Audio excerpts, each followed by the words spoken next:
আচ্ছা থামো, একটা মুহূর্তের জন্য থামো।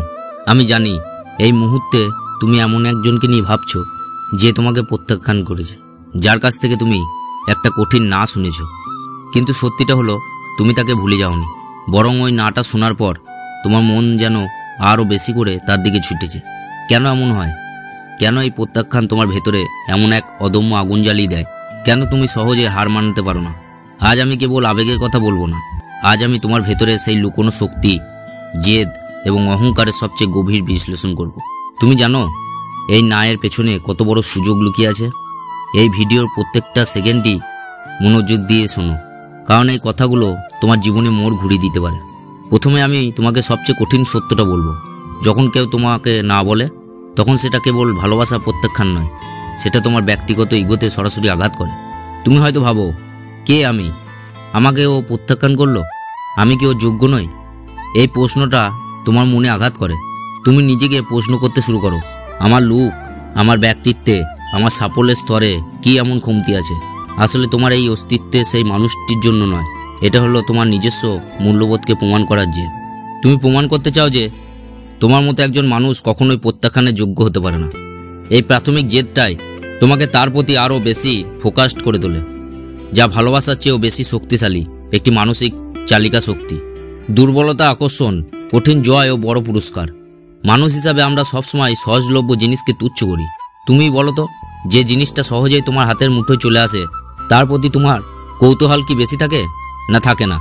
কিন্তু যখন সেই মানুষটি তোমাকে না বলে, তখন সে নিজেকে তোমার কাছে একটা অলভ্য রহস্য এবং কঠিন পুরস্কার হিসাবে তুলে ধরে।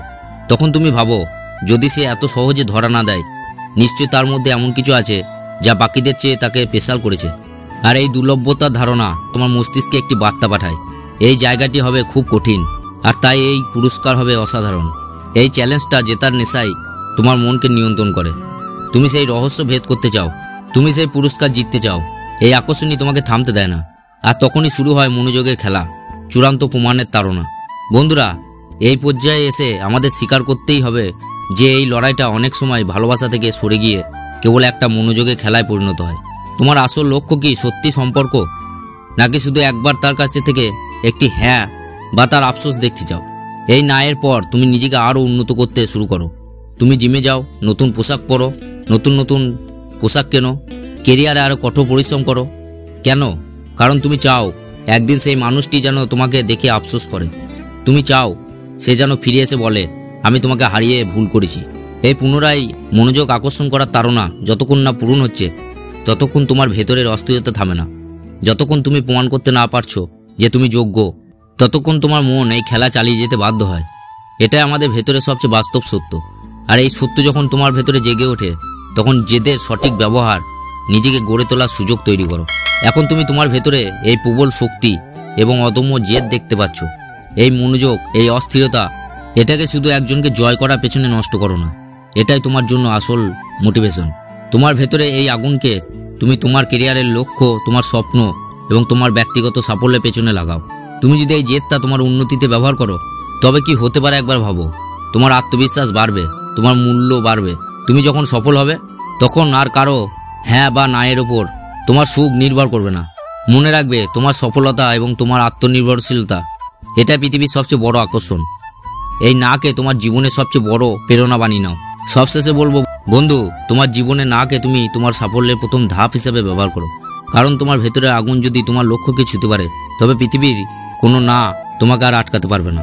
যদি এই গভীর আলোচনা তোমার মনে কোনো ভাবনা তৈরি করে থাকে, তবে অনুরোধ করব, ভিডিওতে একটি লাইক দাও আর প্রতিজ্ঞা করো যে তুমি জিতবেই। নিচে কমেন্ট করে জানাও তোমার জীবনে কোন না তোমার সবচেয়ে বড় প্রেরণা জুগিয়েছে। এই আলোচনাটি তোমার সব বন্ধু যারা এখন চ্যালেঞ্জের মধ্যে আছে তাদের সাথে শেয়ার করো। আর এমন বাস্তবভিত্তিক মোটিভেশনাল ভিডিও নিয়মিত দেখতে চ্যানেলটি সাবস্ক্রাইব করো এবং বেল আইকনটি টিপে দাও।